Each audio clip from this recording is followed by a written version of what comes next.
Hello.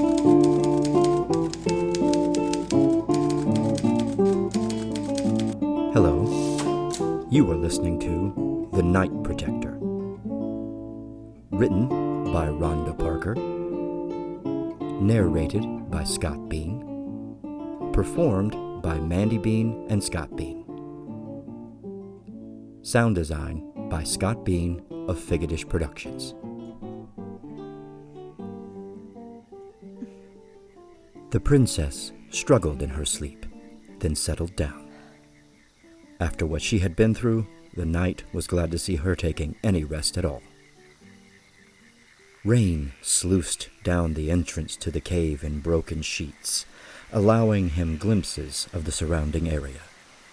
His arm rang with pain where the dragon had caught him as he pulled the princess from its grasp. It was a deep wound, and that part of his armor would need replacing, but these were minor issues compared to his purpose. He had to keep the king's daughter safe. The princess awoke and sat straight up, gasping in fear. Her dark hair fell loosely around her face, and her blue eyes were wild with terror. She clasped her hands to her chest as the rapid intakes of air shook her lithe frame. The knight moved toward her, not daring to touch her or to get too close. "Your Highness, are you all right?" The princess blinked in confusion, taking in her surroundings as he knelt at her side. She turned her frightened eyes on the knight, and her demeanor relaxed as she recognized his light brown hair, his gray eyes, the kingdom's emblem on his dented armor. He gave her a reassuring smile. "Yes, thank you." Having recovered her wits, the princess began to smooth her hair back into place as the knight walked over to their belongings. "Where are we, Sir Knight?" "A cave, my lady. We are safe for now." He picked up a skein of water from his gear and handed it to her as he returned to her side. She drank from the container, gulping down some of the lukewarm liquid before handing the skein back to him. "Thank you." "You are welcome, Your Highness."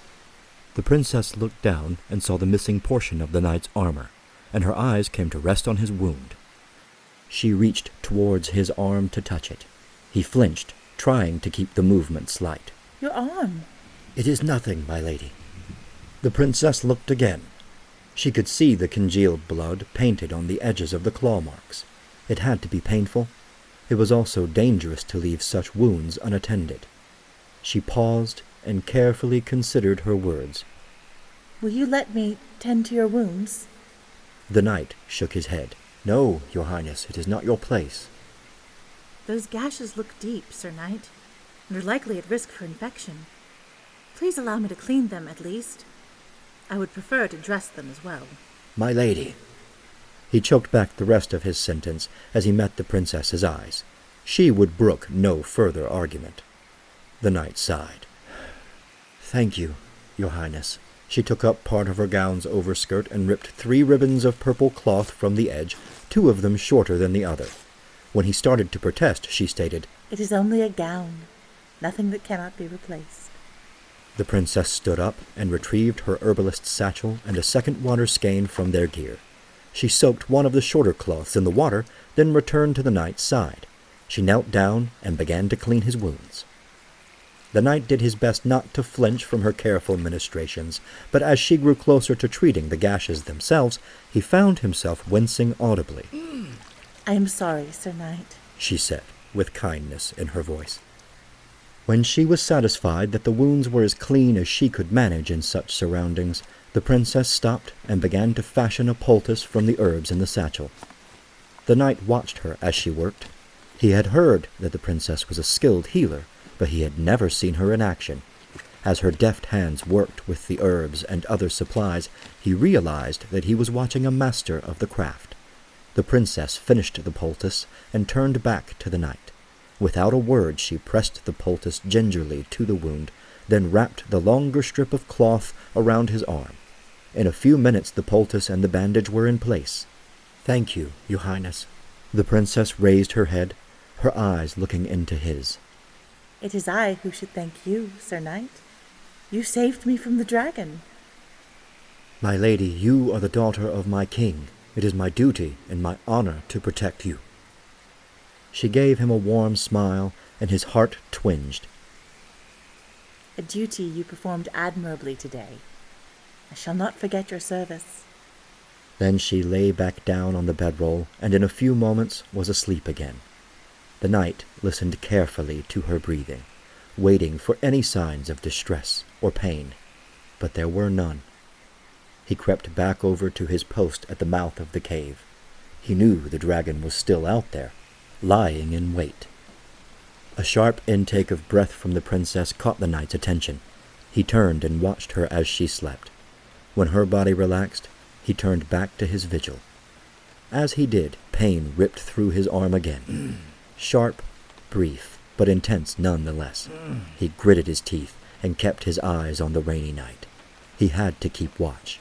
He had to keep her safe.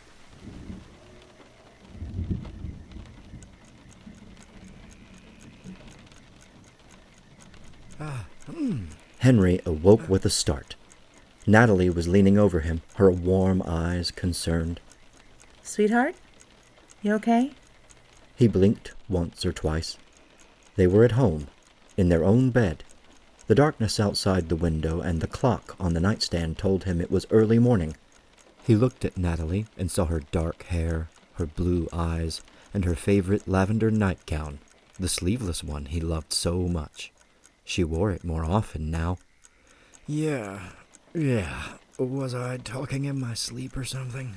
No, it was more that you were groaning, like you were in pain. She touched his forehead, and her brow crinkled. You're a little warm.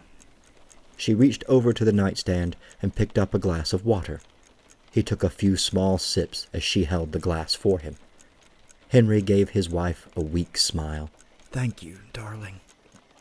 Natalie returned the smile as she smoothed his light brown hair. In sickness and in health, remember? Of course she'd say that. They both took their vows seriously, and she liked to remind him that they were in this together, especially when his own strength had started failing. He hated being this sick. He hated the idea that he might succumb to it and leave her without a protector. Not that Natalie needed one, but he'd always felt like her knight in shining armor, except she had a different idea of what a knight should look like. Dented, not shining. What? Dented armor has seen battle. I want a knight that knows what he's fighting for. They had laughed, and he tipped her face up to his and kissed her. Natalie left the room and returned with a cool, wet cloth, placing it gently on Henry's head. She ran her fingers through his hair, looking into his tired, gray eyes with all the love she could express. She kissed his temple and whispered soft words of encouragement into his ear. He relaxed and gave her as much of a smile as he could manage. This fight was taking a lot out of him. As Henry started to drift off to sleep again, he felt Natalie snuggle up next to him, carefully tucking herself under his arm and with her head against his side. She didn't dare put her head on his chest anymore. He was too weak. What he wouldn't give to wrap her up in his arms and hold her tight. But now his princess was taking up the sword and shield for him, at least for a while. I love you, my knight, she whispered. I love you too, princess. A quiet roll of thunder sounded in the night. A rainstorm would help them both sleep, Henry thought. He looked towards the window, watching the storm paint the glass with a fresh coat of water. He drifted off to the sounds of Natalie's peaceful breathing and the gentle patter of raindrops.